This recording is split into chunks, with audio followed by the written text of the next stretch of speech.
Game 5, NBA Finals. Series tied at 2 games apiece. The stakes could not be much higher, so let's talk about it right now with one of our analysts, Mr. Matt Meiselman. Good morning, dude. How are you doing today?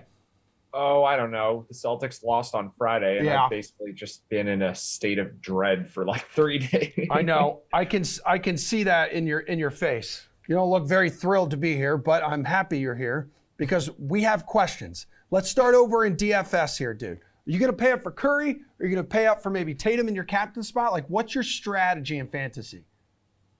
Yeah, I'm going to go with Tatum. Honestly, I don't really feel like this is a series where there's been a lot of value for DFS in terms of like finding players that other, or strategies even that other people aren't using, because I think the pricing has just been good. Like, I think our team that sets the prices has been pretty much on top of things the whole round. So, like, I don't think anything's crazy. Like, it obviously people are going to play Tatum and Curry. I think all the cheaper guys are priced pretty much appropriately too. So the reason I'm picking Tatum here is just that Curry's coming off this huge game. And in terms of ownership, I do think more people are going to go with Steph. Clearly, he was unbelievable in game 4. Tatum had a pretty good game too. He put up 11 rebounds. He had a good fantasy game.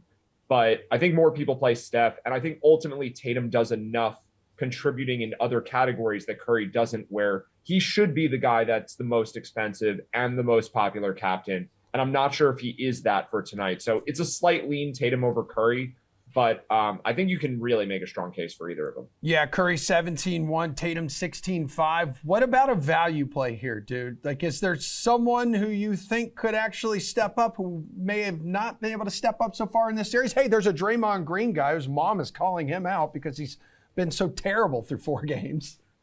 Yeah, I do think people are going to play Draymond, so I'm going to stay away from that for now. He's underpriced, but I think he might be too popular for like a real value play in GPP.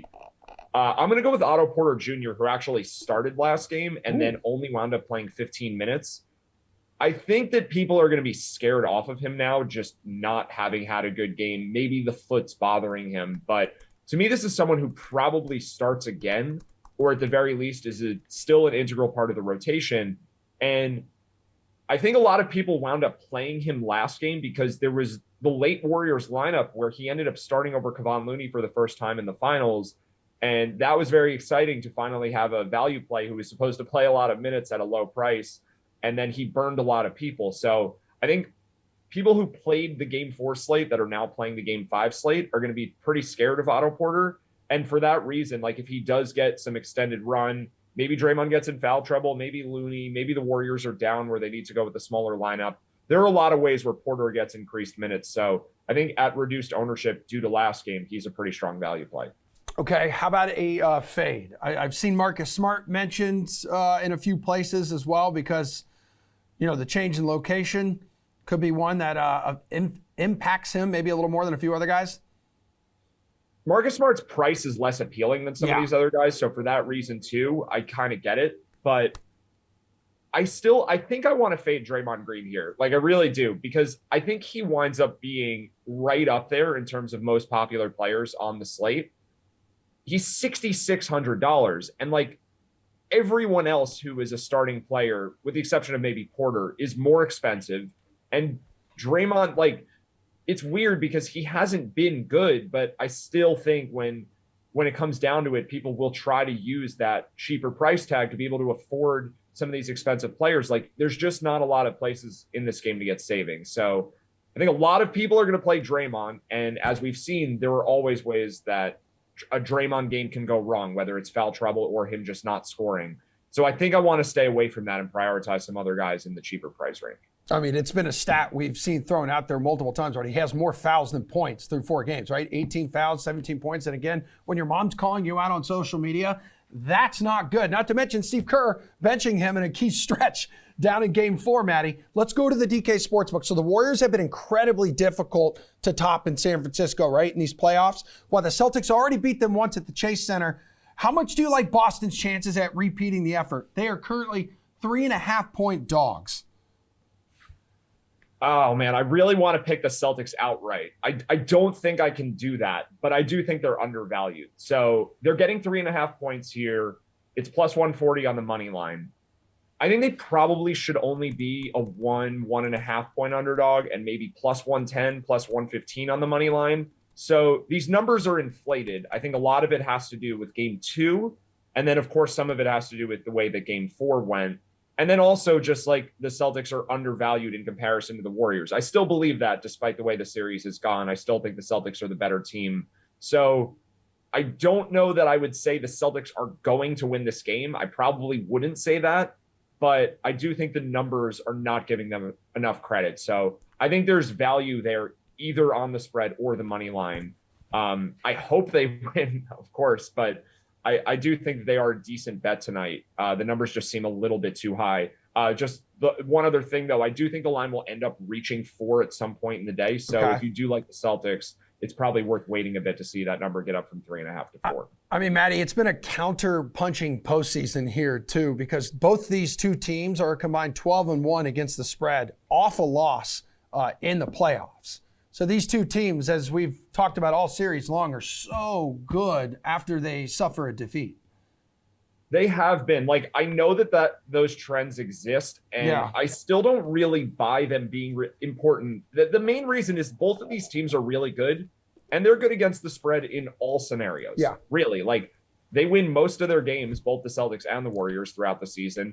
They are good off a loss. They're also good off wins. I mean, they've been better off losses, which I guess is kind of strange, but yeah, like we should expect both of these teams to be good in every situation. So I kind of just refuse to buy too much into it, but I do feel like it matters a small amount. Like the Celtics are going to respond. It's just I'm not putting that much weight into it, if that makes sense. Yeah, another cross-country trip too for a 4th road game in the past 6 outings. Like that could also amplify maybe a little bit of fatigue there for Boston. Let's go to the total here, Matty. As of right now, it's chilling at 211, which if it holds would be the lowest over/under of the finals. So which way are you leaning right now?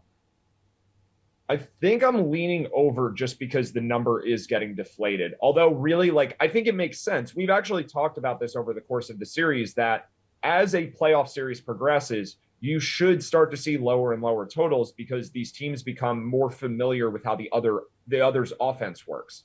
So we had a total that was as high as 216 earlier in the series. Last game was like 213, and it's coming down. And I think that is accurate. What has me leaning towards the under more, though, is I think we're going to actually see both teams start to play bigger. Yeah. At least a little more than they have, just because that's what's been working. Like Kevon Looney's been really good, and Robert Williams has also started to play really well. And these combinations where both Looney and Draymond are on the court, and Robert Williams and Al Horford are on the court, I didn't expect to see much of that before the series, but it kind of seems like we're going in that direction where those are just the most reliable players that those teams can choose. So having two bigs on each side is going to lead to a lower scoring game. And I think it does make sense the total is dropping. Okay, yeah. And then you also got like Boston, who really needs to start like pestering like Curry at the 3-point arc. So if they start to do that, Warriors could find themselves with maybe a little more space to operate on the interior as well. I got one more for you. I need to know some player props here in the DK Sportsbook that catch your eye. Talk to me. Okay, I'll just give two quick ones. We have Robert Williams at 7.5 points. 7.5 points plus 115 to the over.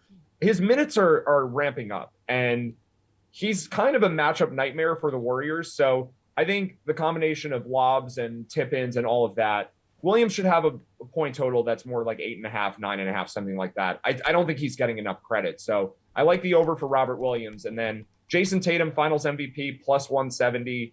The odds have obviously increased because the Celtics just lost game 4, but I still think that's the best way to play, whether it's the series line or just, a player future. Tatum, I think, is well ahead of Brown just because of the all-around game he has. And I still think that that's a really good number for him to win MVP.